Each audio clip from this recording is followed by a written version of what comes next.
നമസ്കാരം. 2 ദിവസത്തെ കേരള സന്ദർശനത്തിനായി പ്രധാനമന്ത്രി നരേന്ദ്രമോദി ഇന്നെത്തും. വൈകിട്ട് 5-ന് പ്രത്യേക വിമാനത്തിൽ കൊച്ചി രാജ്യാന്തര വിമാനത്താവളത്തിലെത്തുന്ന അദ്ദേഹം ഹെലികോപ്റ്ററിൽ കൊച്ചി നാവികസേന വിമാനത്താവളത്തിലെത്തും. 6-ന് മഹാരാജാസ് കോളേജ് ഗ്രൗണ്ട് മുതൽ ഗവൺമെന്റ് ഗസ്റ്റ് ഹൌസ് വരെ 1.3 കിലോമീറ്റർ റോഡ് ഷോ. നാളെ രാവിലെ 6-ന് ഹെലികോപ്റ്ററിൽ ഗുരുവായൂരിലേക്ക് പോകും. 7:40 മുതൽ 20 മിനിറ്റ് ക്ഷേത്രത്തിൽ ചെലവഴിക്കും. 8:45-ന് ക്ഷേത്രത്തിന് മുന്നിലെ കല്യാണ മണ്ഡപത്തിൽ നടൻ സുരേഷ് ഗോപിയുടെ മകളുടെ വിവാഹ ചടങ്ങിൽ പങ്കെടുക്കും. 9:50-ന് ഹെലികോപ്റ്ററിൽ തൃപ്രയാറിലേക്ക് പുറപ്പെടും. 10:30-ന് ശ്രീരാമസ്വാമി ക്ഷേത്ര ദർശനം.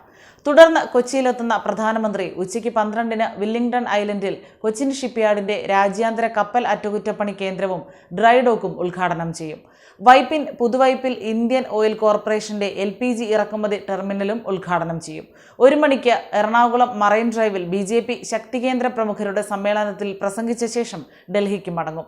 മറ്റ് സംസ്ഥാനങ്ങളിലൊന്നും മോദി ഈ യോഗത്തിൽ പങ്കെടുത്തിട്ടില്ല. തെരഞ്ഞെടുപ്പ് ഒരുക്കത്തിന് BJP ഏറ്റവും കൂടുതൽ ആശ്രയിക്കുന്ന സംഘടനാ സംവിധാനമാണ് ശക്തി കേന്ദ്ര.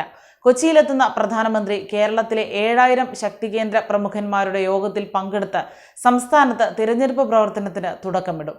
30-ന് മുൻപ് തന്നെ പ്രധാന സീറ്റുകളിൽ ചിലതിൽ സ്ഥാനാർത്ഥി പ്രഖ്യാപനവും ഉണ്ടാകും. തൃശൂർ, ആറ്റിങ്ങൽ, പാലക്കാട്, പത്തനംതിട്ട എന്നീ സീറ്റുകളിൽ പ്രഖ്യാപനം നേരത്തെ ഉണ്ടാകും. തൃശൂരിൽ സുരേഷ് ഗോപിയും ആറ്റിങ്ങലിൽ V മുരളീധരനും പാലക്കാട് C കൃഷ്ണകുമാറുമാകും മത്സരിക്കുക. പത്തനംതിട്ടയിൽ കുമ്മനം രാജശേഖരനെയാണ് പരിഗണിക്കുന്നത്. PC ജോർജുമായി ധാരണയായാൽ ജോർജ് മത്സരിച്ചേക്കും. കോഴിക്കോട് ശോഭാ സുരേന്ദ്രനും വടകരയിൽ MT രമേശും മത്സരിക്കുമെന്നാണ് സൂചന. എല്ലാ പാർലമെന്റ് മണ്ഡലങ്ങളിലും പ്രസിഡന്റ് K സുരേന്ദ്രൻ നയിക്കുന്ന പദയാത്ര 27-ന് കാസർകോട്ട് ദേശീയ പ്രസിഡന്റ് JP നഡ്ഡ ഉദ്ഘാടനം ചെയ്യും.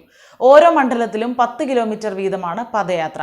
ഫെബ്രുവരി 12-ന് തിരുവനന്തപുരത്തെ പദയാത്രയിൽ കേന്ദ്ര ആഭ്യന്തരമന്ത്രി അമിത് ഷാ പങ്കെടുക്കും. സംസ്ഥാന കമ്മിറ്റി ഓഫീസ് ഉദ്ഘാടനത്തിനാണ് അമിത് ഷാ എത്തുന്നത്. 23-ന് പാലക്കാട് സമാപന യോഗത്തിൽ UP മുഖ്യമന്ത്രി യോഗി ആദിത്യനാഥ് എത്തിയേക്കും. 60 ദിവസത്തെ പ്രവർത്തന പദ്ധതിയാണ് ശക്തി കേന്ദ്ര പ്രമുഖന്മാരുടെ യോഗത്തിൽ നൽകുന്നത്. വോട്ടർ പട്ടികയിൽ പേര് ചേർക്കൽ, എല്ലാ വീടുകളിലേക്കും ഭരണ നേട്ടങ്ങളുടെ ബുക്ക്ലെറ്റ് വിതരണം, വികസന നേട്ടങ്ങൾ വിവരിക്കുന്ന രഥയാത്ര തുടങ്ങിയവ നടത്തും. ഓരോ ആഴ്ചയിലും ബൂത്ത് ഓഡിറ്റ് നടത്തി പ്രവർത്തനം വിലയിരുത്തും.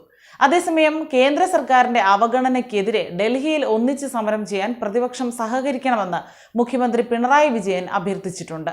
ഇത് രാഷ്ട്രീയ ആവശ്യമാണെന്നും UDF-ലെ ഘടകകക്ഷി നേതാക്കളുമായി ചർച്ച ചെയ്ത ശേഷം നിലപാട് അറിയിക്കാമെന്നും പ്രതിപക്ഷ നേതാവ് VD സതീശനും ഉപനേതാവ് PK കുഞ്ഞാലിക്കുട്ടിയും മറുപടിയും നൽകി.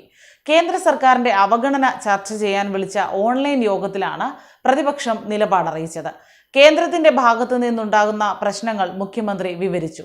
ചില കാര്യങ്ങളോട് പ്രതിപക്ഷത്തിന് യോജിപ്പുണ്ടെന്നും ഇക്കാര്യം UDF MPമാർ കേന്ദ്ര ധനമന്ത്രിയുടെ ശ്രദ്ധയിൽപ്പെടുത്തിയിട്ടുണ്ടെന്നും അവർ മറുപടി നൽകി. കേരളം നേരിടുന്ന സാമ്പത്തിക പ്രതിസന്ധിയുടെ എല്ലാം കാരണം കേന്ദ്ര അവഗണനയാണെന്ന പ്രചാരണമാണ് CPM-ഉം സർക്കാരും നടത്തുന്നത്. അതിനോട് പ്രതിപക്ഷത്തിന് യോജിപ്പുമില്ല. സാമ്പത്തിക പ്രതിസന്ധിയിലേക്ക് വഴിതെളിച്ച ഒട്ടേറെ കാരണങ്ങളിൽ ഒന്ന് മാത്രമാണ് കേന്ദ്ര അവഗണന. നികുതി പിരിവിലെ കെടുകാര്യസ്ഥത, GSTക്ക് അനുസൃതമായി നികുതി സംവിധാനത്തിന്റെ പുനഃസംഘടന, IGST പൂളിൽ നിന്നുള്ള വിഹിതം നഷ്ടപ്പെടൽ തുടങ്ങിയവയ്ക്ക് പരിഹാരം കാണണമെന്നും പ്രതിപക്ഷം ആവശ്യപ്പെട്ടു. ധനമന്ത്രി KN ബാലഗോപാലും ധനവകുപ്പിലെ ഉന്നത ഉദ്യോഗസ്ഥരും പങ്കെടുത്തു.